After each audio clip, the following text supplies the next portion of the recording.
Hello दोस्तों, मैं जावेद हुसैन।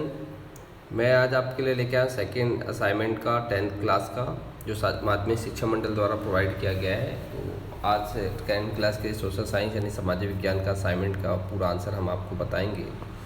हमारा वीडियो बनाने का मेन उद्देश्य बस यही है कि ऐसे बच्चे जो इस कोरोना वायरस के कारण स्कूलें तो खुली नहीं है, आप सबको पता है, और ऐसे बच्चे जो किसी भी रीज़न से अपने स्कूल की ऑनलाइन क्लासेस अटेंड नहीं कर पाएँ और उनको इन सब्जेक्ट के बारे में प्रॉपर नॉलेज नहीं है और उनके पास सुविधाएं भी नहीं है कि वो गाइड ले सकें। अभी ऐसा कोरोना वायरस के कारण ऐसे सिचुएशन है कि बच्चे गाइड या फिर बुक वगैरह भी स्कूलों से ले नहीं पाए हैं। तो उन सब के बच्चों के हेल्प के लिए हम ये वीडियो बना रहे हैं। हमारा मोटिव सिर्फ और सिर्फ बच्चों की हेल्प करना है और इसके अलावा हमारा कोई मोटिव नहीं है।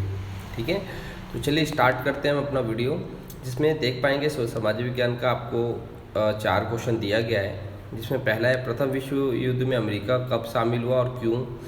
दूसरा है, क्या आपको लगता है कि हर नया देश जो औद्योगिकरण करना चाहता है उसे दूसरे देशों से टक्कर लेना ज़रूरी है, क्या इसके और तरीके हो सकते हैं। फिर के संविधान की उद्देशिका का हमारे जीवन में क्या महत्व है। संविधान सभा का गठन किस सीमा का तक लोकतांत्रिक था। फिर है चौथा क्वेश्चन, कानून बनाने की प्रक्रिया में संसद कार्यपालिका पर किए गए प्रभार किस प्रकार कार्यपालिका पर किस प्रकार निर्भर है। इस बात का प्रभाव कानून पर सकारात्मक होगा या नकारात्मक। तो इसका आंसर देख लेते हैं क्या करके। देखिए, सबसे पहला बीएसटी का पहला आंसर देखेंगे, प्रथम विश्व युद्ध में अमेरिका कब शामिल हुआ और क्यों। देखिए, बहुत आसान सा, आप सबको नहीं पता है जिन बच्चों को, तो उनके लिए मैं बता दूं। जर्मनी यह कोशिश कर रहा था। देखिए, प्रथम विश्व युद्ध का जो टाइम था, जो 1919 से के आसपास से जो चला था, इसमें जर्मनी यह कोशिश कर रहा था कि अपनी नौसेना के बल पर वह ब्रिटेन व फ्रांस का दूसरे देशों के साथ संपर्क खत्म कर दे, ताकि उसका व्यापार बंद हो जाए और उन्हें कोई सहायता ना मिले।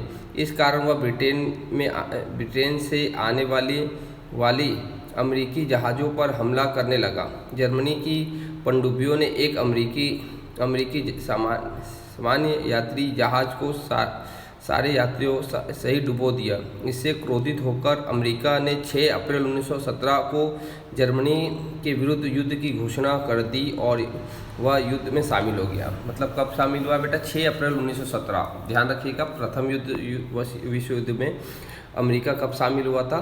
6 अप्रैल 1917 को। और याद रखिएगा, प्रथम विश्व युद्ध 1919 तक चला था। ठीक है, नेक्स्ट आगे बढ़ते हैं। सेकेंड क्वेश्चन, क्या आपको लगता है कि हर नया देश जो औद्योगिकरण करना चाहता है उसे दूसरे देशों से टक्कर लेना ज़रूरी है, क्या इसके और तरीके हो सकते हैं।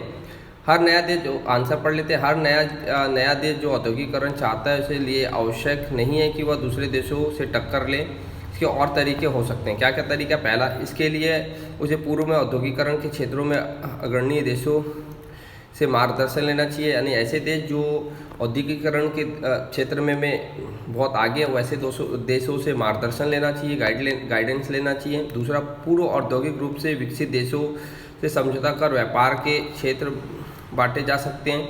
तीसरा है, वस्तु विभिन्नता के आधार पर व्यापार कर आगे बढ़ा जा सकता है। चौथा है, व्यापारिक वस्तु स्थान व्यापार के तरीके अलग अलग रखकर भी औद्योगिकरण के क्षेत्र में आगे बढ़ा जा सकता है। अगला क्वेश्चन, तीसरा, संविधान की उद्देशिका का हमारे जीवन में क्या महत्व है। संविधान सभा का गठन किस सीमा तक लोकतांत्रिक था।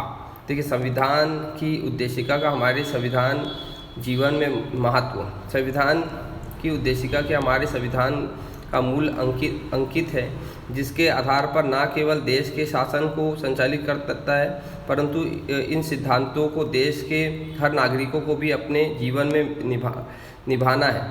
उद्देशिका हमारे अंदर यह भाव जागृत करती है कि हम पूर्ण रूप से बाह्य नियंत्रण से मुक्त एक स्वतंत्र राष्ट्र है। यह हमारे समाजवादी और धर्मनिरपेक्षता के उद्देश्य को रेखांकित करती है। प्रस्तावना हमें एहसास कराती है कि हम ऐसे लोकतांत्रिक गणराज्य में हैं जहां सभी को सामाजिक, धार्मिक और राजनीतिक न्याय प्राप्त होगा उद्देशिका में कही गई बातें जैसे समानता और स्वतंत्रता व्यक्ति के लिए है। ये स्वतंत्रता व समानता प्राप्त व्यक्ति आपस में विरोध में ना खड़े हों, एक साथ रहें और आपसी सामूहिकता को बनाए रखें। इसके लिए बंधुत्वता की बात कही गई है।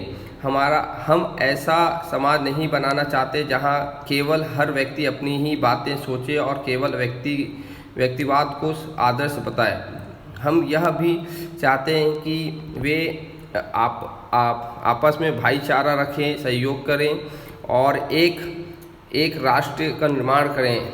या ऐसा राष्ट्र बनेगा जिससे व्यक्ति की गरिमा को बनाए रखा जा सके। इसमें पॉइंट है संविधान सभा का गठन।